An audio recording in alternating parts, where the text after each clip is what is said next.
Yeah, i-problem esinayo ukuthi emajele awekho amafoni and amafoni bawakhiphile lawo eTelkom.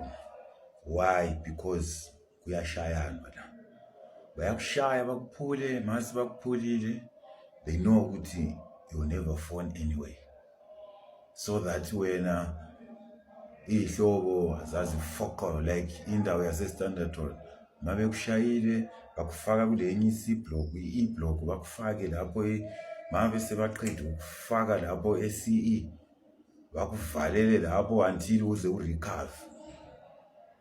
Ifamily yakho mase ozokhuluma nayo lapho ke sowungcono ngeke madoda.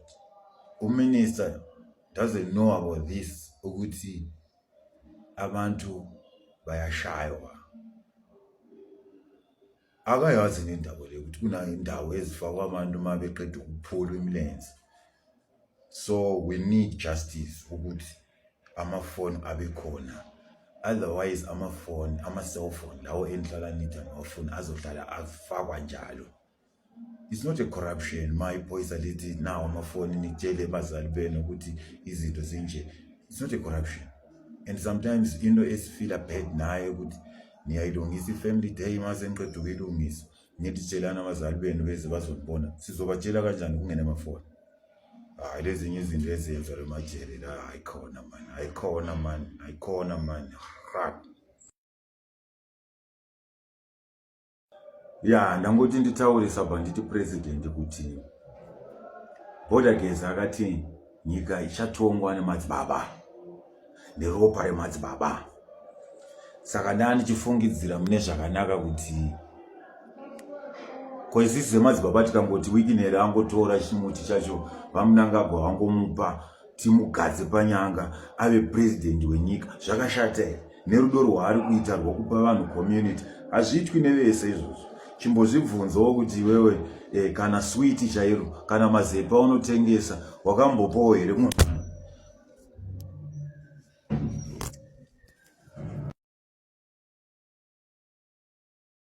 Nyika inotongwa nevene vayo. Nyika inotongwa nevene vayo. Say weakness for president vomuZimbabwe vanopa ngavapiwe chigaro. Madzibaba ndiwo vachatonga munyika.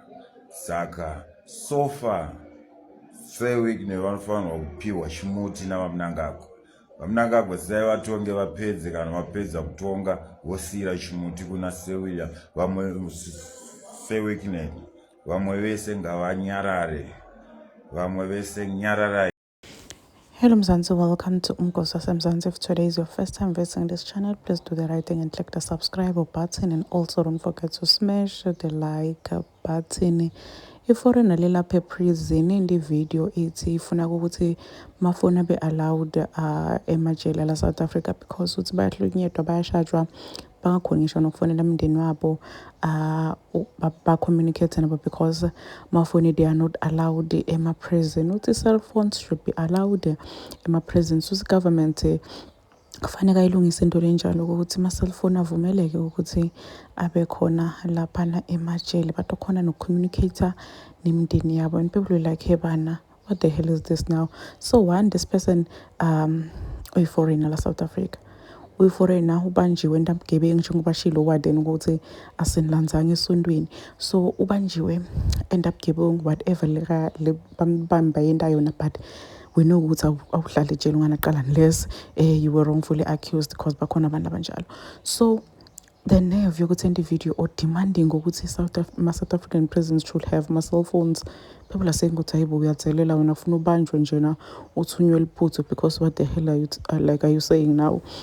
Manje wona usejele usiboshwa then udemanda ifoni, udemanda njani ifoni? So people were saying ukuthi hayibo wayengabili livini lakho wena usinyanyisa usitshela ukuthi ufuna ifoni la ugange khona nisuka le emaveni enu nitoganga la South Africa nibanjwe and then ube nasibenziso sokwenza video uthi wena ufuna ifoni ejele. They go loudspeaker. Please do comment what you think below down in the comment section. Don't forget to hit the notification bell so that you can be notified whenever I upload a new video. This is the end of my video. I'm signing out. So goodbye.